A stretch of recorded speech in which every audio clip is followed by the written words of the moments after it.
To understand why this rematch is generating so much buzz, let's rewind to the first fight between Jake Paul and Mike Tyson. Billed as a clash of generations, the event brought together one of boxing's most legendary figures and one of the sport's most controversial newcomers. While the fight itself drew millions of viewers, it was heavily criticized for feeling more like a spectacle than a serious competition. Some even questioned whether it was scripted, a claim that cast a shadow over the event. Despite the controversy, it was clear that fans couldn't get enough of the unlikely pairing of Paul and Tyson. Fast forward to today, and Saudi Arabia's offer for a rematch has reignited interest, promising to take things to a whole new level. A lot of things about this. You're just a big fight fan. Yeah. You love boxing. Yeah. Yes. Why? Where did that come from? The man behind this staggering offer, Turki Alalshikh, is no stranger to making waves in the sports world. As the head of Saudi Arabia's General Entertainment Authority, he's been instrumental in bringing high-profile events to the kingdom, from WWE showcases to soccer megastars like Cristiano Ronaldo. His Excellency Turki Alalshikh, he wants to see the rematch between Mike Tyson and Jake Paul, and he's now offering Mike Tyson $700 million. This $700 million offer isn't just about boxing, it's part of a larger strategy to position Saudi Arabia as a global hub for sports and entertainment.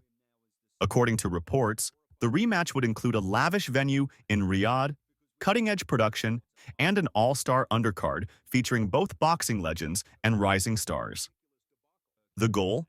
To make this rematch the biggest pay-per-view event in combat sports history. So, how did Jake Paul react to this offer? Sign the contract! Mike!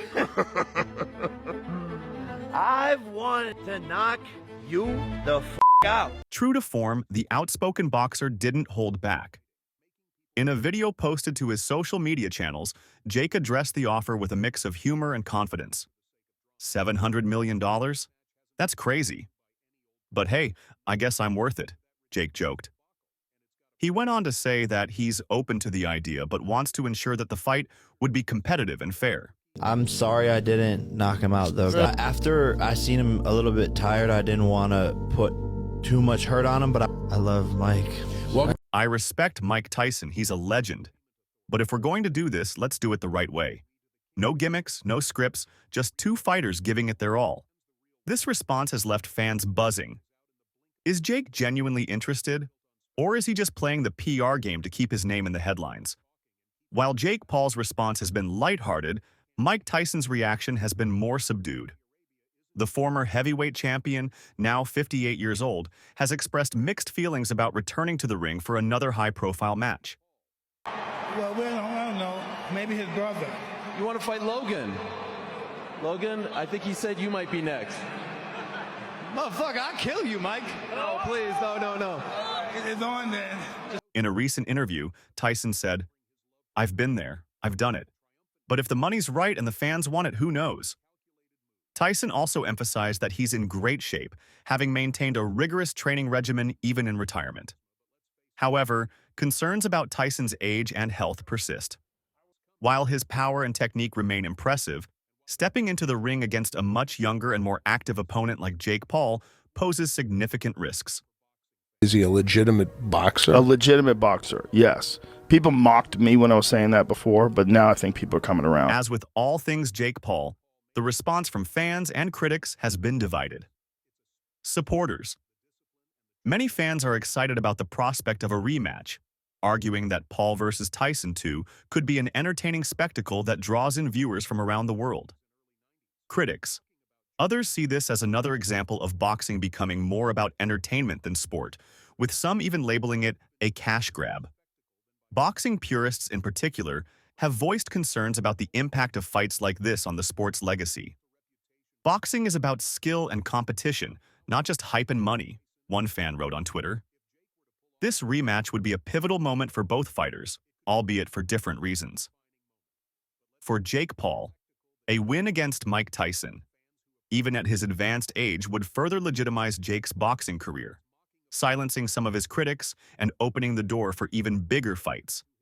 Jake's never going to fight anyone who's, of that ability unless the money is too much to turn down. And that's like the only person that Jake can really fight in that respect is Canelo Alvarez, because the money would be significant enough to take the beating. Yeah, it's a bit like me and Oscar De La Hoya. I would fight Oscar De La Hoya if the money was there, and I would take a beating. On a serious note, like, Jake's not an idiot. He's a smart kid. He's a competitor, and he's probably a little bit deluded about his ability, as a lot of people are. I'm one of them. But if the money was there and he was going to go in there with Canelo, he knows he's going to get a pasting. So if the money's right, maybe he does it. And I wouldn't be surprised if Canelo did it, because he's all about the money. And he'd probably quite enjoy it. Maybe a lot of people would. Jake's a money man. And if the money, like I said, if the money's there to take a beating, Jake will take his beating. However, a loss could damage his credibility and reinforce the perception that he's more of a showman than a serious fighter. For Mike Tyson, this could be Tyson's final chance to step into the ring and deliver one last iconic performance. But the stakes are high. Anything less than a competitive showing could tarnish his legacy. This rematch also highlights Saudi Arabia's growing influence in the world of boxing. With massive financial backing and a willingness to host high-profile events, the kingdom is reshaping the landscape of combat sports. However, this raises questions about the future of the sport. Will boxing continue to prioritize traditional rivalries and skill-based matchups, or will it lean further into spectacle-driven events like Paul versus Tyson 2? The answer could shape the direction of boxing for years to come.